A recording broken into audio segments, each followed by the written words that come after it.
2400 ans après la maladie sacrée, rédigée par Hippocrate, qui indiquait que l'épilepsie était une pathologie stigmatisée et génératrice de honte pour ceux qui en souffrent, et que seuls les charlatans font leur profit de cette mise au banc. Nous en sommes toujours là en 2022. Épilepsie France prend toute sa part et œuvre pour tenter de faire évoluer notre société.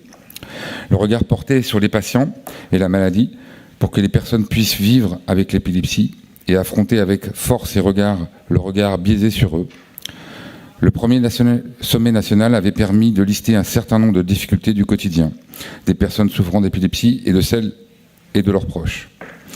En juin 2021, j'ai proposé à l'association qui travaille sur l'organisation d'un nouveau sommet avec la production d'un livre blanc, ce qui n'avait jamais encore été réalisé pour l'épilepsie. Nous avons mobilisé des bénévoles, des patients, des proches, qui ont pris du temps pour échanger, rechercher, réfléchir et réaliser. Et je tiens ici avant tout à tous les féliciter et leur rappeler qu'ils peuvent en être fiers. Merci encore à eux. À l'automne 2021, je présentais à la presse, avec mes vice-présidents, Hélène Gaudin, Norbert Kayat, le professeur Fabrice Bartholomé, notre marraine Eva Ménard, notre parrain, Frédéric Bourali, comédien, le manifeste des patients et des aidants, qui représente le coup de gueule des familles et des professionnels sur la place de l'épilepsie dans notre société et sa prise en compte par nos pouvoirs publics. S'en est suivi 6 conférences thématiques: parcours de soins, scolarité, emploi, mobilité, isolement social, et activités sportives, ont posé les bases du livre blanc. Aujourd'hui, nous vous présentons, grâce au travail de ces bénévoles et le soutien d'experts consultés durant cette année, et il ne se veut pas exhaustif, évidemment, mais représentatif du quotidien des personnes souffrant d'épilepsie et avant tout un point d'orgue pour nous tous, des propositions. Remercions tous ces bénévoles qui se sont investis avec enthousiasme et conviction, mais aussi tous les professionnels qui ont participé à nos conférences et ont témoigné dans le livre blanc. J'ai aussi un remerciement tout particulier à ma vice-présidente, Hélène Gaudin, à Marie-Caroline Lafay et à Sophie Chouaki, qui n'ont pas compté leurs heures ces derniers mois avec la production et la synthèse de tous ces travaux, et ont supporté au quotidien mes exigences. Au cours de la journée, Anne Jean-Blanc, journaliste santé au point, animera les échanges pour vous présenter les travaux réalisés et quelques focus sur des mesures phares. L'après-midi sera orienté avenir avec éducation thérapeutique du patient, la recherche animée par Fabrice Bartholomé et les nouvelles technologies avec 2 licornes de start-up. À la fin de la journée, nous vous remettrons une copie du livre blanc. On a préféré vous le remettre qu'en fin de journée. Donc voilà. Cette journée sera à l'image de l'association Épilepsie France, informative, constructive et productive de propositions. Comme son slogan l'indique pour nous, c'est la vie d'abord. Merci. Je vais inviter Hélène Gaudin et Norbert Kayat à me rejoindre sur scène.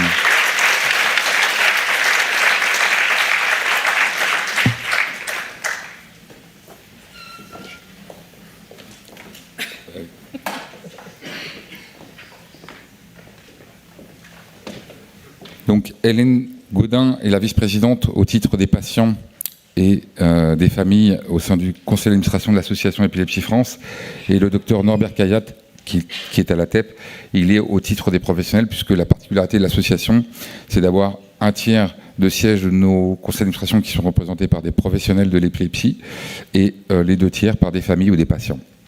Et je vais introduire Madame Anne Jean-Blanc qui va animer, et je vous remercie tous.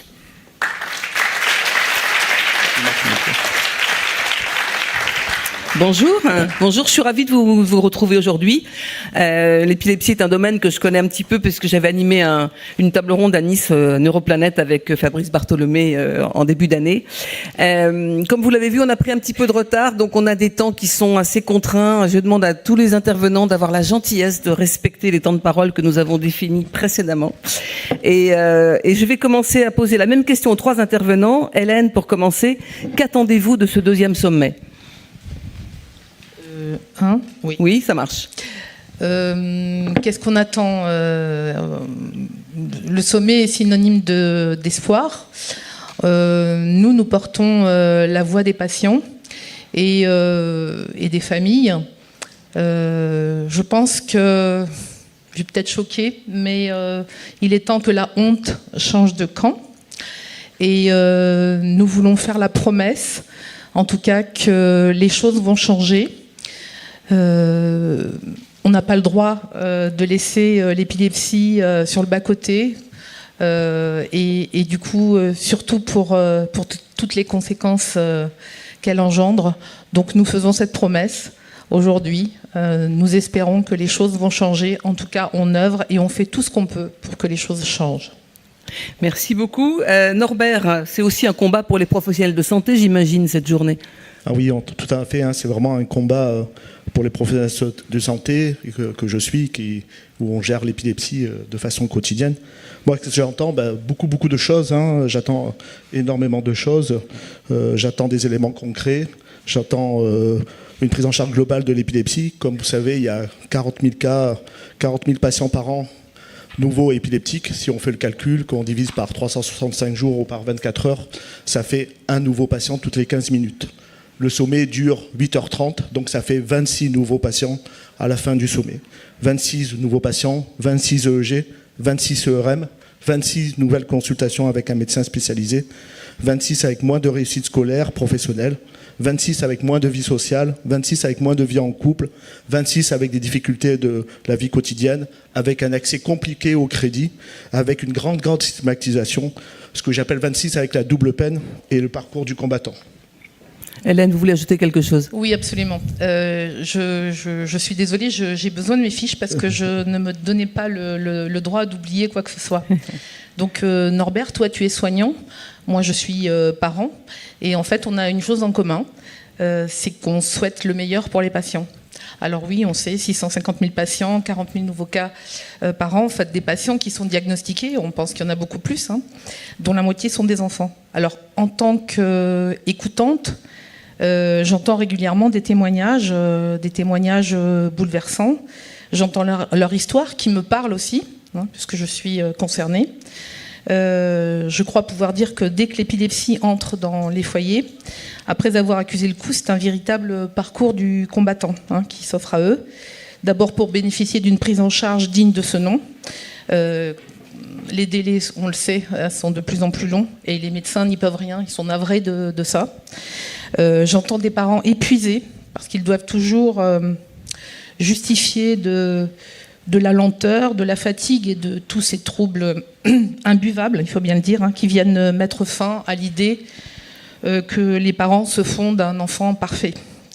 Expliquer, se battre sans relâche pour l'inclusion de l'enfant, des enfants, que l'éducation nationale aimerait faire entrer dans un moule plutôt que d'adapter à ce qu'ils sont comme ils sont.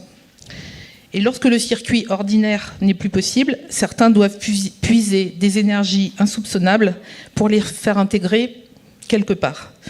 Alors en institution, non, même pas, parce que là aussi on leur explique qu'ils sont ou trop ou pas assez. Et la liste des sans solutions s'allonge. Je ne vais pas être trop longue, ne vous inquiétez pas. J'espère. Obligeant les aidants à renoncer souvent à leur carrière pour ne devenir qu'aidants. Alors aidant, c'est pas un gros mot, mais c'est pas un métier. C'est pas un métier à plein temps. Non, oui. J'entends des patients qui luttent au quotidien pour avoir un emploi ou tout simplement le garder, pour avoir à subir des regards jugeants basés sur les préjugés, des réactions de méfiance, de suspicion démoniaque, on va dire, parce que si on le garde, que va-t-il se passer? Si. Eh bien oui, si, parce que tout se passe merveilleusement bien tant que le patient ne crise pas. Alors je vois des patients qui s'isolent, qui ne prennent plus les transports en commun, parce qu'on ne les autorise pas, évidemment, à prendre le volant, dans la plupart des cas, sans leur proposer de solutions acceptables derrière. Des patients qui n'osent plus non plus aller au sport, parce que la dernière crise s'est mal passée, pour ne plus avoir à expliquer encore et encore, parce que tout simplement, ils ont honte. Alors j'entends des témoignages à peine croyables dans les parcours de soins terribles, insensés, des témoignages d'exclusion, de désespoir. J'entends beaucoup de larmes. Personnellement, Norbert, tu vois, dans ces moments-là, j'écoute, comme la plupart de mes collaborateurs, dont la plupart sont là. Nous faisons de notre mieux pour conseiller, mais nous sommes souvent démunis, dépassés et impuissants. Impuissants parce que des solutions, on en a, elles sont là, et on les touche du bout des doigts. Il faut juste à présent éveiller les consciences et les faire appliquer. Donc, grosso modo, voilà, ça méritait bien un deuxième sommet national, je pense, et un livre blanc. Voilà.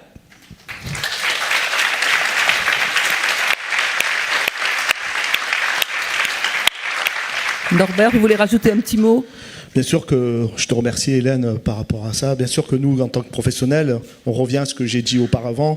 Comme j'ai dit, je reprendrai l'exemple de ces 26 nouveaux patients. Sur ces 26, on sait qu'il y aura 13 enfants et 13 adultes. 13 enfants avec une famille complètement perdue avec cette annonce diagnostique. 13 patients avec leur famille qui vont devoir expliquer l'épilepsie à l'école. 13 mises en place de projets d'accueil individualisés. Des familles d'essayer de comprendre leur maladie. Et aussi de 13 enfants avec ces troubles d'apprentissage. Et 13 enfants où parfois il y en a qui vont être refusés à l'école, refusés dans les crèches, refusés dans les activités sportives. Donc tout ça, il y a un besoin de sensibilisation au point de vue national et aussi un besoin de bilan neuropsychologique. Et c'est ça qu'on discutera aussi sur la table ronde. 13 enfants, mais aussi 13 adultes. 13 adultes où ils ne vont pas dire leur maladie à leurs proches, à leurs familles proches, au travail, et qui vont cacher leur maladie, quoi.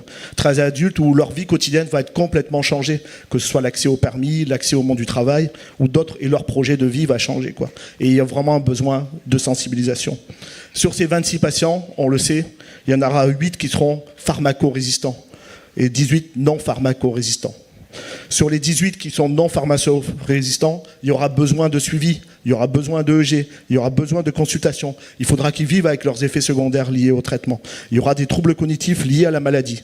De nouveau, il y aura besoin de bilan neuropsychologique. De nouveau, il y aura besoin de sensibilisation. Il y aura besoin d'orientation professionnelle. Il y a besoin de parler de leur maladie. Besoin de les aider sur leurs projets de grossesse et de moyens de contraception. Besoin d'accès au permis de conduire, d'améliorer leur vie sociale et leur autonomie. Et avec quelques-uns, une épilepsie stable, on espère que peut-être on pourra parler de guérison. Tout ça, c'est résumé dans le besoin d'éducation thérapeutique. Sur les 8 qui seront pharmacorésistantes, là, il y aura encore plus besoin d'EEG très complexes, dans des centres spécifiques, qui ont des moyens spécifiques, où on devra discuter de la chirurgie d'épilepsie. Et tout ça, il faut des moyens supplémentaires sur l'EEG. Des hospitalisations, parce qu'ils vont récidiver leur crise, des appels au SAMU, des appels aux urgences à 3h du matin, parce qu'il y a des traitements qui ont été oubliés, ou parce qu'il y a de nouveau des récidives de crise, et il faudra travailler avec eux sur ces oublis de traitement, et là, l'éducation aussi thérapeutique pourra les aider. De temps en temps, il y aura aussi des risques de mort subite, et il faudra le parler aussi dans cette maladie. Et aussi, certains de ces patients seront complètement en impasse. Et là, ils auront besoin d'instituts spécialisés pour les aider dans cette impasse, pour travailler avec eux leur projet de vie et leur autonomie. Besoin de consolider et de pérenniser ces centres spécifiques. Besoin d'EEG complexes et novateurs, et aussi besoin de recherche et de nouveaux thérapeutiques. Voilà ce qui va se passer en France pendant le temps du sommet. Il y aura 26 nouveaux patients épileptiques et qui auront besoin d'avis spécialisés. Voilà ce qu'on attend pour ce deuxième sommet, et je remercie tout le monde en tout cas d'être présent. Merci.